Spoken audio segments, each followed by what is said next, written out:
The Oblivion Crisis by Praxis Sarcorum, Imperial Historian.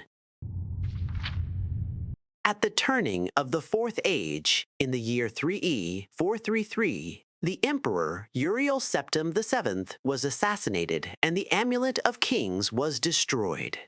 This set in motion a chain of events that would bring down an empire and change forever the relationship between man and the gods.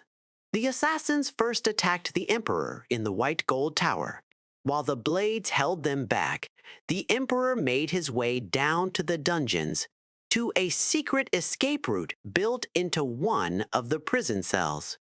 For reasons known only to himself, the Emperor pardoned the fortunate prisoner in that cell.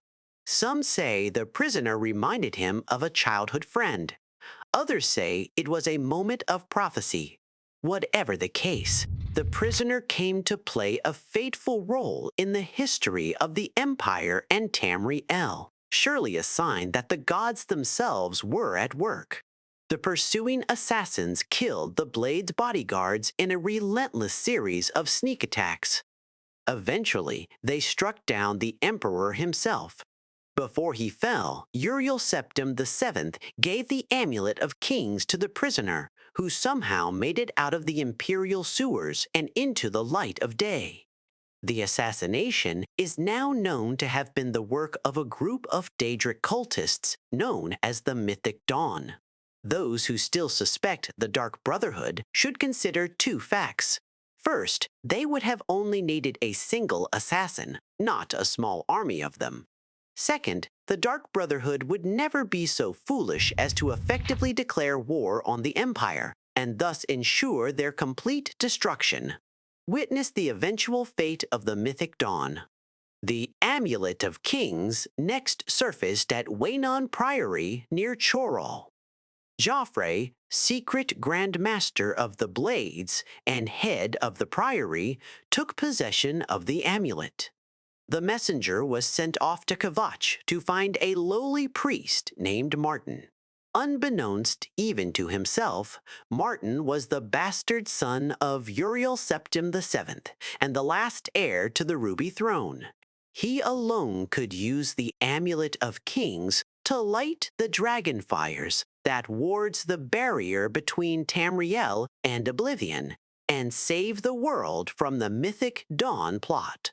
The prisoner arrived at Kvatch to find it overrun by Daedra that had poured in from a newly opened Oblivion Gate, the start of the Empire spanning devastation of the Oblivion Crisis. How the prisoner closed the gate is not recorded. Once closed, Martin and the surviving Kvatch guardsmen drove back the Daedra. Now known as the Hero of Kvatch, the prisoner and Martin returned to Waynon Priory, only to find the priory sacked and the amulet taken. Joffrey survived the attack, however, and the three of them made their way to Cloud Ruler Temple, bastion of the Blades. This secret fortress in the mountains outside Bruma is where Martin was held safe while the Hero of Kvatch searched for the lost amulet. Knowing only that a mysterious group called the Mythic Dawn was behind the assassination and theft of the amulet, the Hero of Kvatch was sent to locate the cult. With the help of Boris, a blade in the service of the Emperor, they somehow used the commentaries on the Mysterium, Xerxes' esoteric works by the madman Mankar Cameron, to direct them to the Mythic Dawn's secret lair. Scholars familiar with the commentaries claim the location is not directly mentioned in them. How they did this remains a mystery. No official records exist of how the Hero of Kvatch penetrated the Mythic Dawn's lair near Lake Arius. There is a bardic tale that claims the hero used trickery and disguise, but that is just speculation. What was discovered there is that Mankar Camoran was behind the Mythic Dawn, and that the group worshipped the Daedric prince Mehrunes Dagon. Mankar Camoran believed himself to be a direct descendant of the Camoran usurper, the infamous pretender to the throne of Valenwood. Somehow, the hero escaped with the Mysterium Xerxes itself. the holy book of the Mythic Dawn cult. Mankar Kamaran fled to Oblivion with the Amulet of Kings. With some effort and great risk to his sanity, Martin deciphered the Mysterium Xarxes and intended to use it to open a gateway to Mankar Kamaran in order to recover the Amulet of Kings. Before Martin could perform the ritual to open the gateway, Mehrunes Dagon opened an Oblivion gate outside Bruma. The hero of Kvatch saved the city and Martin by entering the gate and closing it before a Daedric siege engine could destroy Bruma and Cloud Ruler Temple.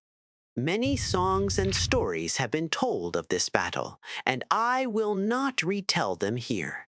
The hero of Kvatch was now also known as the savior of Bruma. With the city and Cloud Ruler Temple safe, Martin opened the portal to Mankar Kamaran's paradise. The details of what transpired in this place have not been recorded.